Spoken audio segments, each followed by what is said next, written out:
Good evening, everyone. It is 7:40 p.m. in the capital city of Ulaanbaatar, and I have a guest time today, and I have a very interesting guest in our studio. His name is Mr. Bodibaatar Jigjidsuren. He's a researcher and cultural policy analyzer. He has graduated from City University of London. Good evening, sir. Good evening. Thank you for the invitation. Thank you for having me. So let's start talking about the culture itself. What is culture? In big sphere, in a big picture, or even in a personal level? Well, the notion or the concept of culture is very broad and it's very, as well as very complicated. So, and in theory, there's several theories, about the culture, but we can generalize within five ways of understanding culture. Right. So five ways. Yeah. Okay. Well, historically and epistemologically, the notion of culture goes back to the early stage of human development, human history. So it starts with the agriculture. So the shift or the shift from the hunting into the sedentary culture. So the meaning and the ontological the notion of culture was used to be called is the cultivation, and like cultivation of lands and farms and animals. So this is the basis and the ontological part of this culture. So agriculture is the base of the cultural understanding. Well, that's the area that human being has started to dominate it. It is the start of the notion of culture, which is above the nature. So that is how it started. Right. Yeah. Very interesting. So what is culture to personal level? Well, it comes down to personal level in today's world, right? Well, it's getting more complex. It's getting more deep, actually. And then throughout the history, the notion or the concept of culture mean variedly. So, for instance, in particular period in the Western societies, for instance, it used to be the culture belonged to certain type of class or the group of people. It used to be, it is sort of a elitist approach. Elitist approach, yeah. Right. And then after the Second World War, and along with these, the sort of evolution or revolution in the social sciences and humanities, also the notion and the meaning and the understanding of the culture has also very deepened and varied. And for instance, there's several scholars and intellectuals who deeply studied the notion of culture, and it is the basis of the creation of the culture studies. And for instance, the British cultural studies and the one of those influential the intellectuals and philosophers, they just first they conceived the notion of culture as ordinary, which is coined by the Raymond Williams. And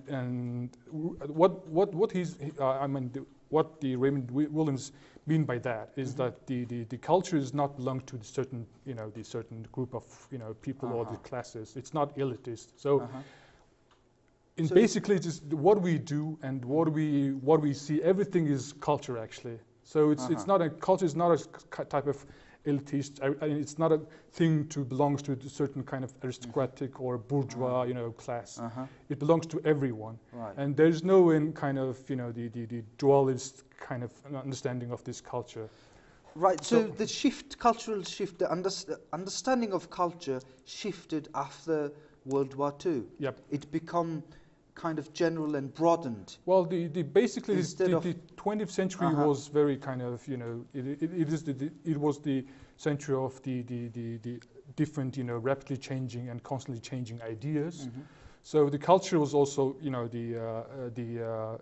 went through these different kind of the thoughts particularly in the social sciences. So there's a kind of the anthropology and anthropological kind of perspective is played a very crucial role in the deepening and the broadening the notion of culture as in culture as an ordinary thing. Ordinary thing. Yeah, and before that, for instance, the certain type of those British scholars and intellectuals, and also the founder of the structuralism, the Claude Lévi-Strauss, and those the Western philosophers and thinkers thought that culture it's like a language. So it constructs the whole society. It's part of the society. So there's no kind of the A and B or high and low culture. So and also these particularly the British culture studies has played very crucial role in the shaping the society and the politics. So for instance, there's a group of people who study the cultural in the contemporary British in Britain. So they just and all these the subculture movements, including the punk movements and all those they just invented the energy and the hidden sort of the world underneath the society. So they get exploited, or exactly. These hidden cultures got exploited against the predominant the politics, the elitist ideology, and just think about the punk music and the Sex Pistols and those bands, the Clashes and those the young people, they call it like young lads, they call it in Britain, and those people just express their angers and express their the oppressed feelings throughout these different meanings, which was very crucial in this period. Well, in today's world, people say the world is flat. Yep. So when the world is flat, international relations is concerned. So what kind of role does culture play in international relations as a soft power? Well, as I said, the notion and the concept of culture and it is getting more deeper and deeper, and then the aspects is getting more also complicated, and then in today's world, just let me say that just throughout the last 20 or 30 years, the cultures started playing very crucial roles in different fields and different spheres. For instance, even from the bigger corporations and the companies, the private enterprises until the international relations. For instance, there was the American scholar who's called Joseph Nye, who's the first coined this term, soft power. And first, his initial idea was culture is one of those main, the aspect of this, the attracting or the influencing the other nations. And then he has broadened his, the understanding of notion of this soft power, and he's also included the political ideals and the policies of those nations. So it's and he says that there is no hard power. Hard power is not doesn't work anymore. Exactly. In our world so today. we have to use this soft power through culture and through these different meanings, and to attract those nations. Yeah, and that attraction is one of those the important terms in the theory of the soft power.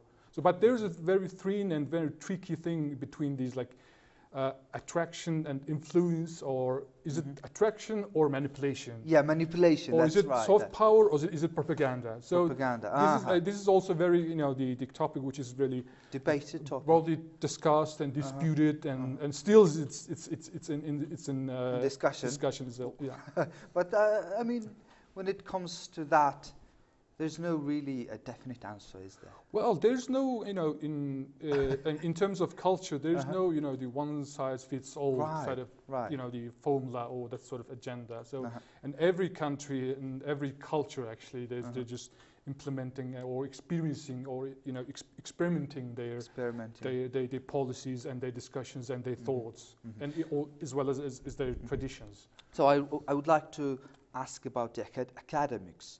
In cultural policy study, what kind of shift has there been in recent years? Well, there's in theory there's also four or five types of the models or models in the cultural policy field. For instance, the one of those biggest one is the model of France, which because they call it the exception and the exceptional French.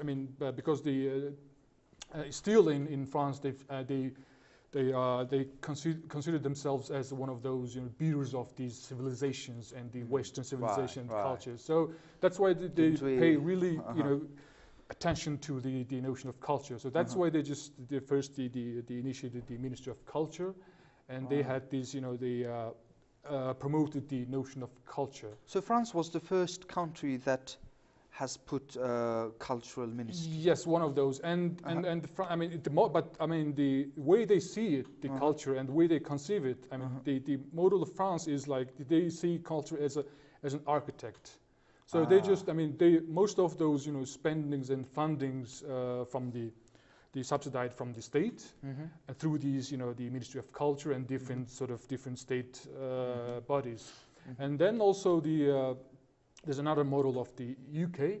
Which they conceive the culture as a patron, and one of the Joseph Keynes, the Marxist and the economist, and one of those, the founding member of the welfare state after the Second World War. He was one of those initiators of this establishment of the Arts Council model. So the British models is between like the Western, the Western France and the so-called Anglo-Saxon culture. So they have the state plays also a very crucial role promoting and funding those the cultural activities, and also they have these the enterprises. This is private enterprises, sponsorings and philanthropy. So it's kind of a hybrid and mixed sort of model. Mixed sort of model. Rather than just funding from the government directly. Exactly. British put. They call it arm's length organization, like the Arts Council. These sort of the institutions they just is it the base? I mean, all those the directors and board members appointed by the states, but it's I mean the way of functioning is more like independent. So it's kind of they opened it to the public and private enterprises. Yeah, it went well. It went very well, and there's a lot of the new developing economies and the countries also adapted this model and these policies as well. Like for instance, the South Korea is also one of those countries who implemented not only the model of the Arts Council, also they adapted the model of the DCMS, the cultural policy initiated by the Labour government by the Tony Blair. So let's go to the national level, Mongolian level. National cultural study. Do we have, in Mongolia, do Mongolians have cultural policy, and how is it in your eyes? And well, in terms of national policy, we we inherited the Soviet model, which the state conceived the culture as the engineering. It's kind of a social engineering. So they conceive the culture as the kind of the very main and very crucial part of this, the social construction. So it's like, and it's very kind of authoritarian kind of way to governance the public sphere. But we are since like the last 20 years, we're living in different the circumstances.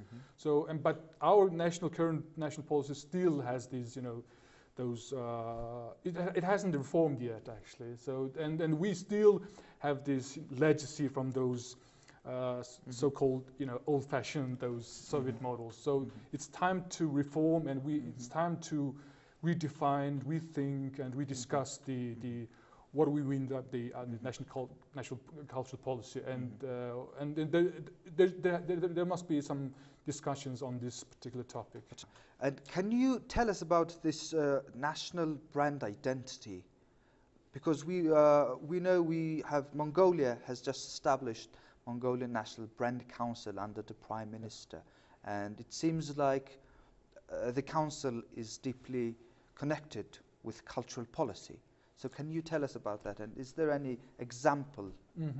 Well, the idea of the concept of this national branding is theoretical as well as practically initiated by this British guy who's called Simon Anholt. Simon Anholt. Yeah, and he also established this. He created this data, which is called National Branding Index. Right. So the main idea was it's kind of a neoliberal idea, like the seeing the states as a sort of a product. It's kind of like a business model. So marketing in a way. It is in a way it's clear actually marketing, and it's marketing its own country to the world and to global market actually.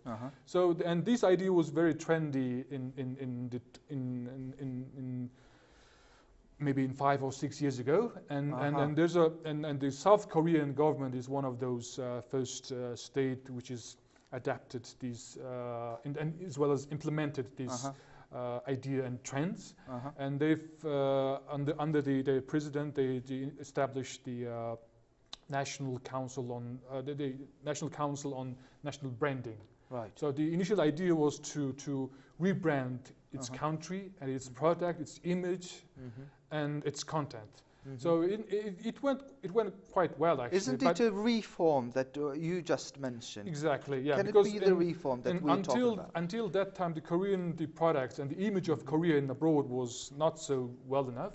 So they just decided to try to create the positive new image, which based on the main idea was to create Korea as one of those biggest industrial countries, and our product is good and qualified and so on.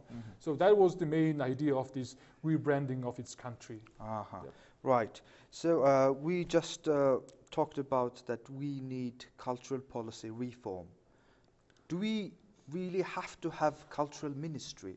Because we had one, and it was it was cancelled. Yeah. Well, we also had experienced that the sort of the restructuring in the within the state structures actually, and I mean I don't know. It's the Ministry of Culture used to be Ministry of Enlightenment actually during this socialist period, and then after the 90s also they just they got these ideas, and also they had this. We used this term, the Ministry of Enlightenment. Then it turned into within the Ministry of Education, Culture and Science. And during the Democratic Party administration, there was the reestablishment of the Ministry of Culture, Sports, and tourism, which is also the model, which is the base model based on the UK model. Right. So and we're also trying to experiment and these things, but to be honest, that we have to focus on not only the trends and names, but also we have to really focus on the contents. Content. Yeah. So that's the main challenge and issue that we are facing nowadays, in my view. Yes. Well, thank you very much. Unfortunately, we have limited time, only 20 minutes of talk. But I want to leave the last minutes to you. If there is anything I didn't ask, I couldn't ask, it's your time. Well, I think thank you for your invitation, and I think in the policy making levels there is also the attention to culture, and although those politicians who's shaping our societies, they understand actually the importance and relevance of the notion of culture. How important but the culture problem is, and the challenge is we don't know how to shape it, how to use it, and how to discuss it. So it's a very kind of broad spectrum, and also but intellectually in academia and as well as in these politics and policies, and also we have this very inclusive and kind of democratic national policy that we have to produce. So and in order to raise the awareness of the cultural heritage, and then also we also have to explore and promote the creativity among the youth, because most of the more like 60% of our society is young people. So we have to focus, or we have to create some sort of national policy agendas to those, the particular classes, to explore and to explore the creativities and energies. So there's a lot of discussions, and there's a lot of things we have to do in terms of this national policy, and I think it's now the time.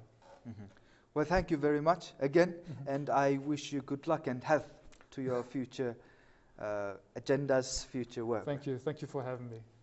And that's all for today. Thank you for being with us. You're watching MM Today. We will see you on next Tuesday with more news and updates. Have a good day. Bye-bye.